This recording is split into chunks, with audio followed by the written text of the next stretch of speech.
Isn't it funny how the GOP continually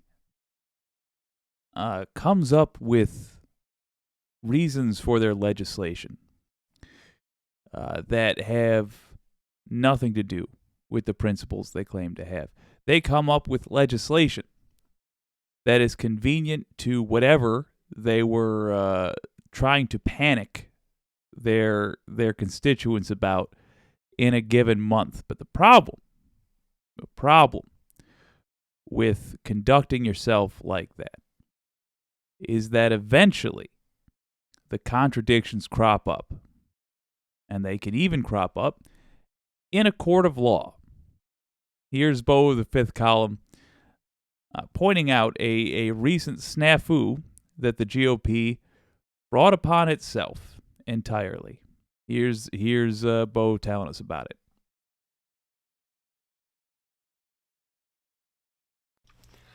Well, howdy there, Internet people. It's Bo again. Hey, Bo. So today we are going to talk about how the Republican Party often gets in its own way in entertaining ways. And we will talk about a pretty interesting scenario that has developed in Wyoming most recently, but it has happened in other places. So we have talked lately on the channel about how the Republican Party introduces wild legislation for the purposes of just energizing their base. It's a show. We have talked about this in particular in relation to the U.S. House of Representatives and how it's very likely that they're going to introduce a bunch of very extreme legislation that maybe it makes it through the Senate, but Biden will veto it, and the Republicans do not have the votes to override the veto. We talk about it on this channel too. I've heard it talked about on all kinds of channels. It bears repeating. It is very important to understand the difference between the show legislation that goes on and actual party goals. Also, because we tend to go just a little bit deeper right here on this channel, because we're going that next step and telling you what you can do, you have to have a more detailed understanding of the field. I just want to point out that is the big confusion with MAGA, or the big problem with MAGA for the GOP. The GOP traditionally has tried to minimize the amount of actual legislation that they have to do to support those wacky things that they say are problems. For example, when they say that the gays are coming for your kids, they prefer to keep that as rhetoric because it's a headache, and they want to save all their political capital, if they can, for doing their main goal, which is tax cuts for their wealthy friends and themselves, and deregulation for their wealthy friends and for themselves. However, the big problem the GOP is having with MAGA is that MAGA is built entirely on these issues, entirely on the fluff that the GOP normally uses to disguise the thievery that they are getting up to. Problem there, meaning they have to make way more legislative efforts towards getting this stuff done. There's your background. The habit, the tendency of the Republican Party to just manufacture some problem out of whole cloth and then propose a solution to it, that's not new. It's been around a really long time. And what they tend to do is they create some mythical scenario. This horrible thing is going to happen. And then they propose legislation to stop this horrible thing from happening that never would have happened to begin with. And then when it doesn't happen, it looks like their legislation was successful. Ooh, I'm going to, for once, keep it where I froze it initially. Bo looks like a badass post-apocalyptic cowboy there. Okay, so I just want to also stress the similarities and the differences between MAGA and progressives here. Think about that for a moment. MAGA is the portion of the Republican Party which is entirely focused on the things that the party is most anxious to say they're all about. They used to be more about the tax cuts, but I think the populace has caught on to the fact that tax cuts really means tax cuts for the rich, and it doesn't fly as well as it used to. So MAGA is entirely built around these other issues. You know, bigotry against trans people, bigotry against brown people of any shade, bigotry against basically anybody who's not a white Christian. However, that annoys the GOP because they're like, damn it, guys, don't you get you knuckleheads, don't you get why we're really here? We're here to rob America. Just rob America. Stop shining such a light on this other stuff that we say we're about. We don't really want to do that. We just want to rob America.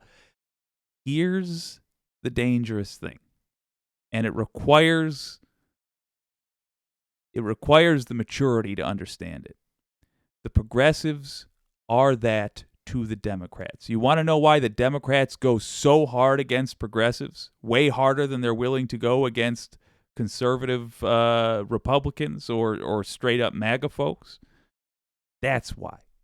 Because progressives focus on the issues that Democrats actually say they're about all the time. Unfortunately, just like the GOP,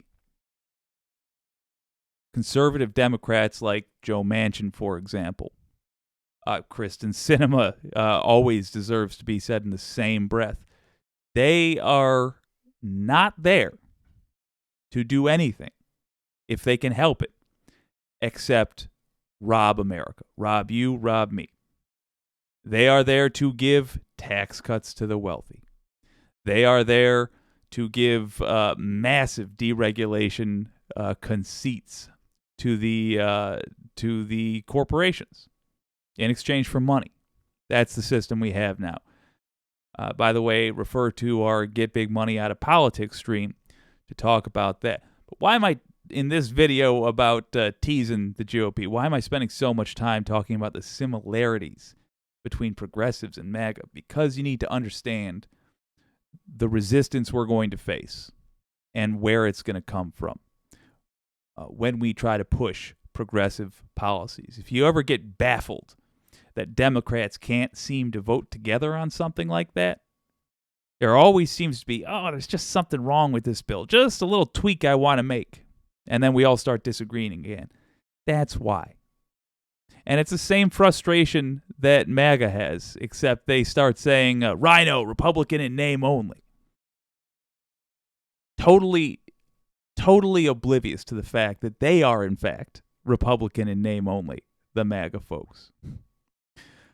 And the reality is, real Republicans do exactly what Mitch McConnell wants to do at any given time. You should know that going into this story and any political situation. There are the loyalties, and there lie the loyalties, and there lies the source of most of our conflicts. I want to make clear as well the key difference between MAGA and progressives.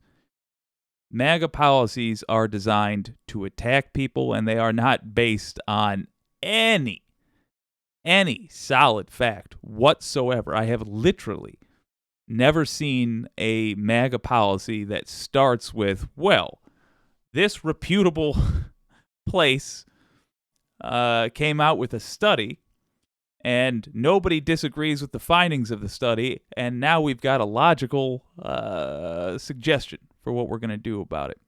Not a once.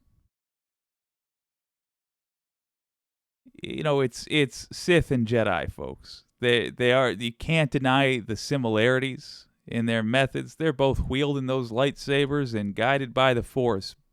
But don't think they're friends, and don't think they have the same goals. They don't. That said, you should know what those similarities are. And it will knowing that will help you appreciate this story a great deal, because here we have those those mean-spirited things MAGA was trying so hard to do, biting him in the butt. Gonna let Bo go for a while. They have been doing this a very long time. True. Also, I've said a while and I lied. Also worth noting, this is always, just like Democrats have always signaled that they feel a certain way about politics and then go ahead and give tax breaks to corporations and deregulation, yada, yada, yada. Republicans have always done this performative outrage and then legislated against a problem that didn't exist. It's just that they have to do more of it now because a big chunk of their voting bloc, a big chunk of their politicians are now committed solely to these things and campaign solely on these things and put the focus almost entirely on these things. But the reactions that the GOP, the old school GOP have to this, pay attention to them because you will see them mirrored when progressives actually make progress. It's a good election strategy. It works. The Republican base is not necessarily great at discerning what is a real and what is a fictional problem. So it works for them when it comes to electoral success. However, while the problems are imaginary and the legislation is just a show, the legislation is real and it has real effects. Sometimes the effects of their show legislation end up being in direct opposition to the Republican Party on the rare occasions when they actually do have policy. A hilarious example of this just occurred in Wyoming. As some of you may know, Wyoming, they put through a pretty comprehensive ban on family planning. And then it went to the courts. The ban is currently not being enforced because back in the early 2010s, I want to say 2012, Wyoming introduced a bill, a constitutional amendment, to stop all of the horrible things that were going to occur because of Obamacare, the Affordable Care Act. Part of this kind of prohibited a government takeover of healthcare. So when it goes before the judge is like, hey, can you explain to me how this isn't healthcare? I mean, it has to be done by a licensed medical professional. And they were like, huh? And because of the constitutional amendment that they put in place for an imaginary issue, they have successfully defeated their own legislation. Now, currently, this is a temporary thing. But reading through it, it's going to be really hard for them to argue through this. And even the judge kind of indicated that they believed it was the Republican Party trying to do an end run around the state constitution. Which, I mean, yeah, that is kind of what they're doing. But they just didn't expect their constitutional amendment to, I don't know, ever be used. Yeah, it's almost like they've been lying to their constituents the entire time. It's almost like that, isn't it? Now, this sounds like a one-off scenario. It's not. This happens more often than you might imagine. In fact, in Ohio, due to a 2011 constitutional amendment about health care, because, they scared everybody about Obamacare. I'm sorry, the Affordable Care Act. As most Republicans will tell you, those are two very different things. Obamacare is bad and evil. The Affordable Care Act is what they use to get their health care, and that's good. Anyway, just for the record, odds are you got that, but just for the record, they are the exact same thing. It's just they just use a different name when they feel differently about it. I did want to say just one thing. So the Republicans of yesteryear also ran into this problem from time to time, but it's happening way more now. Part of that is because the MAGA crop, the new folks, which I think you could arguably say is very much the Ohio Republicans as well as the Wyoming Republicans, they cannot tie their shoes in one go. They can't do much at all without fucking it up. And more importantly, they don't understand subtlety.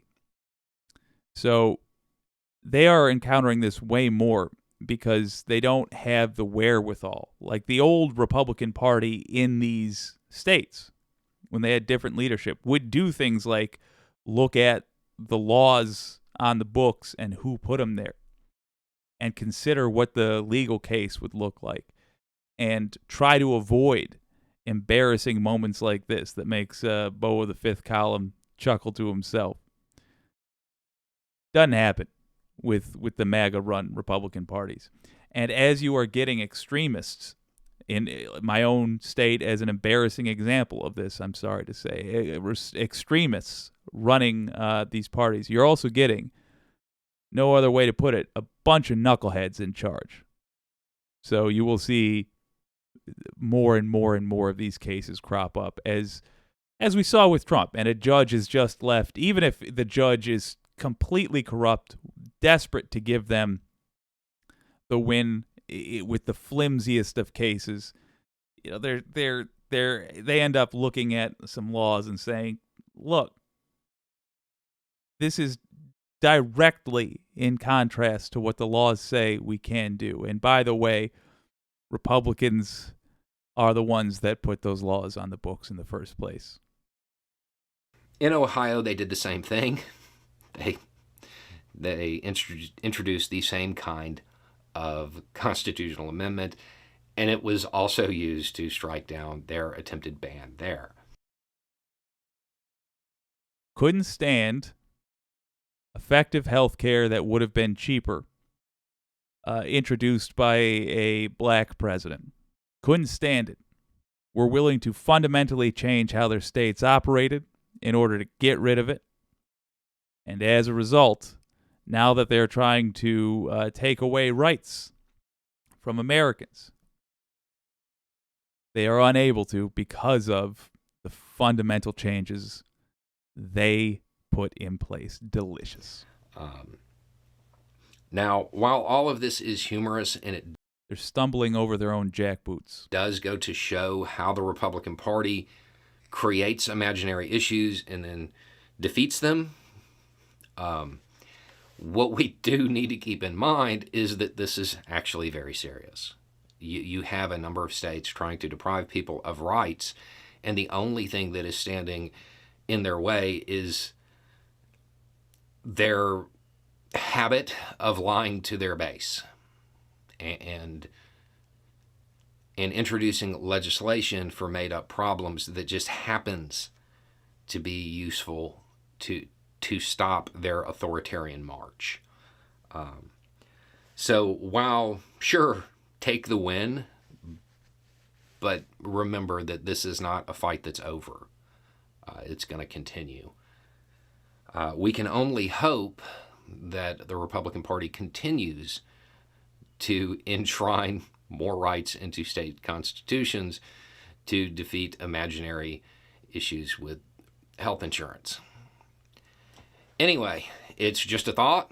Y'all have a good day. So you'll notice that in a lot of the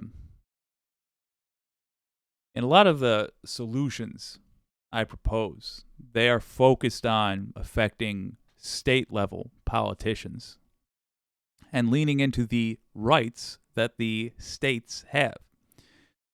It's not an accident.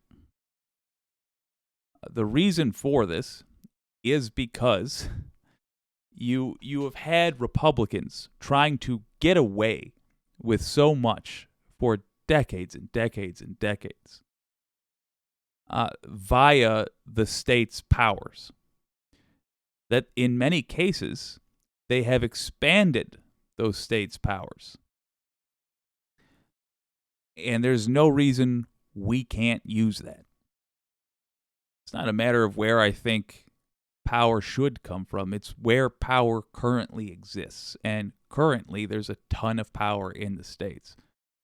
I haven't even considered how I feel about where the power ought to be, because there's functionally no reason to have that conversation at this moment. Nothing we can do about it in the immediate future. It's not of more benefit to us currently to make a big deal over shifting things towards yada, yada, yada. But right now, the fact is, you have a ton of power at the state level, and you should use that.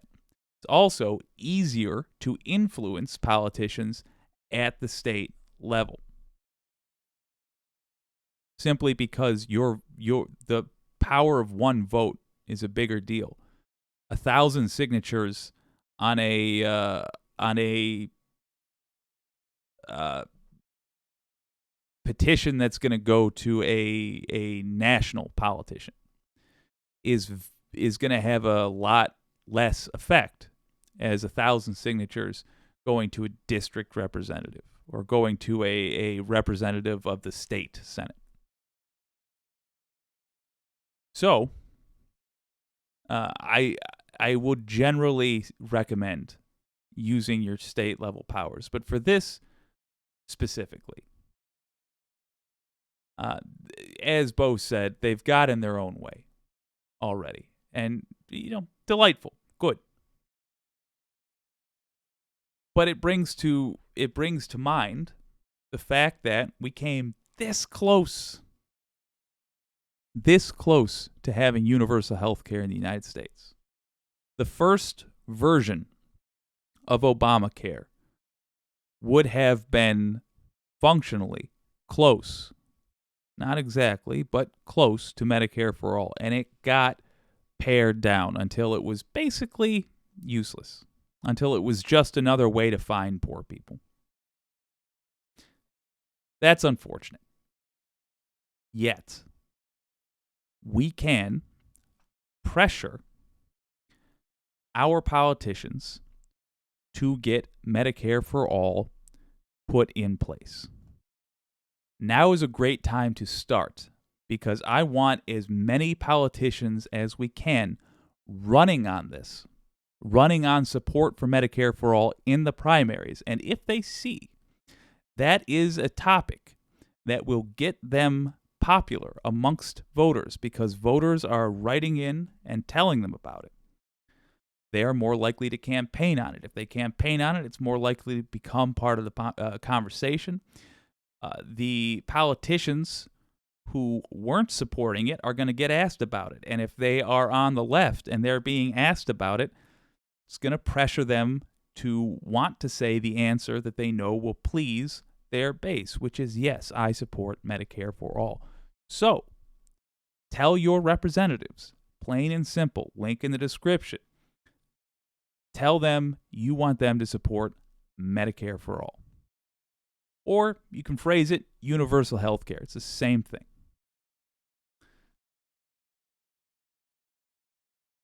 We could also write our state-level politicians and say, I want residents of this state to have state-supported health care. That is not an unreasonable idea. Just like marijuana is getting legalized state by state by state. There's nothing stopping us from having a Tennessee-based healthcare system. Once you're a resident of Tennessee for a full year, you're on the healthcare system. Suddenly, you don't have to spend any more money on healthcare. Same for, we could have a Michigan Medicare for all. We could have an Ohio Medicare for all, until there's so many states that have it, and nobody wants to live in these states where you've got to pay out the wazoo to these crazy health insurance companies. It just becomes inevitable for it to be a 50-state initiative.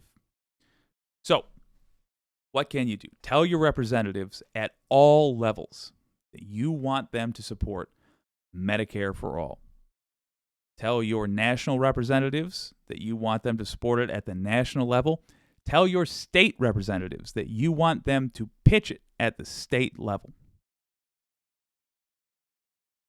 It is about time that the citizens of the United States of America join the rest of the civilized world with a civilized healthcare system.